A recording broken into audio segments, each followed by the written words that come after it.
Hagay. Unang kabanata.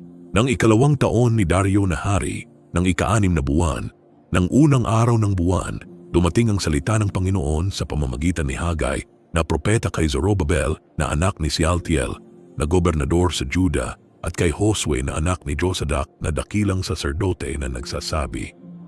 Ganito ang sinasalita ng Panginoon ng mga hukbo na sinasabi, ang bayang ito'y nagsasabi, hindi pa dumarating ang panahon ng pagtatayo ng bahay sa Panginoon. Nang magkagayoy dumating ang salita ng Panginoon sa pamamagitan ni Hagay na propeta na nagsasabi, panahon baga sa inyo na tumahan sa inyong mga nakikisamihang bahay, samantalang ang bahay na ito ay namamalaging wasak? Ngayon nga'y ganito ang sabi ng Panginoon ng mga hukbo, kunitain ninyo ang inyong mga lakad. Kayo'y nangaghasik ng marami at nagsisiani ng kaunti. Kayo'y nagsisikain, ngunit hindi kayo nagkaroon ng kahustuhan. Kayo'y nagsisiinom, ngunit hindi kayo nangapapatirang uhaw. Kayo'y nangananamit, ngunit walang mainit. At yaong kumikita ng mga pinag-arawan ay kumikita ng mga pinag-arawan upang ilagay sa supot na may mga butas. Ganito ang sabi ng Panginoon ng mga hukbo, kunitain ninyo ang inyong mga lakad. Magsiahon kayo sa bundok at mangagdala ng kahoy at mangagtayo kayo ng bahay at aking kalulugdan at ako'y luluwalhati, sabi ng Panginoon. Kayo'y nangaghintay ng marami at narito, ang dumating ay kaunti. At nang inyong dalhin sa bahay, aking hinipan. Bakit? Sabi ng Panginoon ng mga hukbo. Dahil sa ang aking bahay ay nahahandusay na wasak, samantalang tumatakbo bawat isa sa inyo sa kani-kaniyang sariling bahay. Kaya dahil sa inyo, pinipigil ng langit ang hamog at ipinagkakait ng lupa ang kaniyang bunga.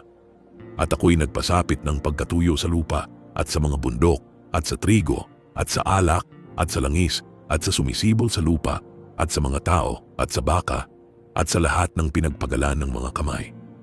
Nang magkagayoy si Zorobabel na anak ni Sealtiel at si Josue na anak ni Josadak na pangulong saserdote, 10 ng buong nalabi sa bayan, nagsitalima sa tinig ng Panginoon nilang Diyos at sa mga salita ni Hagay na propeta na siyang sinugo ng Panginoon nilang Diyos, at ang bayan ay natakot sa harap ng Panginoon. Nang magkagayoy nagsalita si Hagay na sugo ng Panginoon ayon sa pasugo ng Panginoon sa bayan na nagsasabi, ako'y sumasa inyo, sabi ng Panginoon.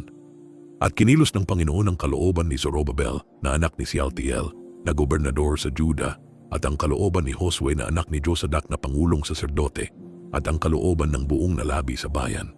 At sila'y nagsiparoon at nagsigawa sa bahay ng Panginoon ng mga hukbo na kanilang Diyos. Nang ika-24 na araw ng buwan, ng buwang ika-6, ng ikalawang taon ni Dario na hari, ikalawang kabanata. Nang ika-7 buwan ng ika-21 araw ng buwan, dumating ang salita ng Panginoon sa pamamagitan ni Hagay na propeta na nagsasabi, salitain mo ngayon kay Zorobabel na anak ni Sealtiel na gobernador sa Juda at kay Josue na anak ni Josadak na pangulong saserdote at sa nalabi sa bayan na sabihin mo, sino ang nananatili sa inyo na nakakita sa bahay na ito sa kaniyang dating kaluwalhatian? At paanong nakikita ninyo ngayon? Hindi baga sa inyong mga mata ay parang wala? Gayon may magpakalakas ka ngayon, o Zorobabel, sabi ng Panginoon, at magpakalakas ka, o Josue, na anak ni Josadak na pangulong saserdote, at mangagpakalakas kayo, kayong buong bayan sa lupain, sabi ng Panginoon, at kayo'y magsigawa sapagkat ako'y sumasa inyo, sabi ng Panginoon ng mga hukbo. Ayon sa salita na aking itinipan sa inyo nang kayo'y magsilabas sa Ehipto at ang aking espiritu ay nanahan sa inyo, huwag kayong mga takot. Sapagkat ganito ang sabi ng Panginoon ng mga hukbo, minsan na lamang, sangdaling panahon, at aking uugain ang langit at ang lupa at ang dagat at ang tuyong lupa. At aking uugain ang lahat na bansa at darating ang mga bagay na nais ng lahat na bansa. At aking pupunuin ang bahay na ito ng kaluwalhatian, sabi ng Panginoon ng mga hukbo. Ang pilak ay akin at ang ginto ay akin, sabi ng Panginoon ng mga hukbo. Ang huling kaluwalhatian ng bahay na ito ay magiging lalong dakila kaysa dati, sabi ng Panginoon ng mga hukbo. At sa dakong ito ay magbibigay ako ng kapayapaan, sabi ng Panginoon ng mga hukbo.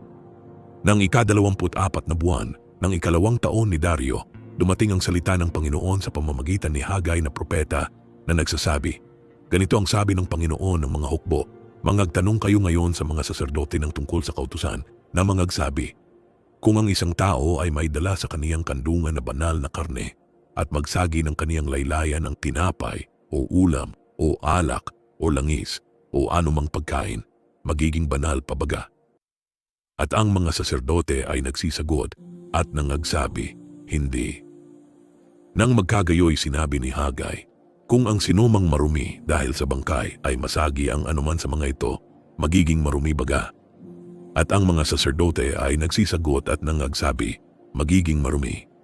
Nang magkagayoy sumagot si Hagay at nagsabi, gayon nga ang bayang ito at gayon ang bansang ito sa harap ko, sabi ng Panginoon, at gayon ang bawat gawa ng kanilang mga kamay at ang kanilang inihahandog doon ay marumi. At ngayoy isinasamo ko sa inyo na inyong gunitain mula sa araw na ito at sa nakaraan bago ang bato ay mapatong sa kapwa bato sa templo ng Panginoon.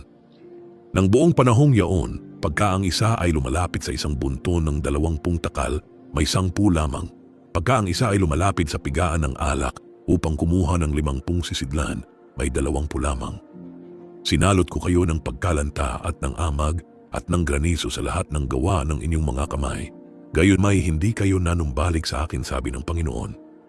Isinasamo ko nga sa inyo na kayo'y magdili-dili mula sa araw na ito at sa nakaraan, mula ng ika-24 na araw ng ika-9 na buwan, mula ng araw na ang tatagang baon ng templo ng Panginoon ay ilagay, gunitain ninyo.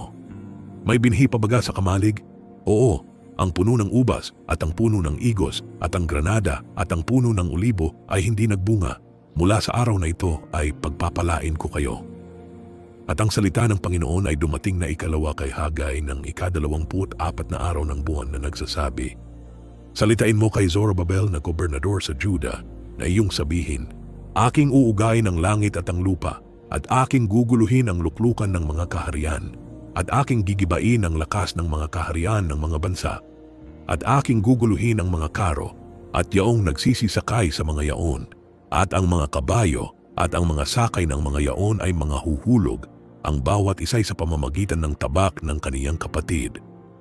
Sa araw na yaon, sabi ng Panginoon ng mga hukbo, kita'y kukunin o Zorobabel na aking lingkod na anak ni Sealtiel, sabi ng Panginoon, at gagawin kitang pinakapanatak sapagkat pinili kita, sabi ng Panginoon.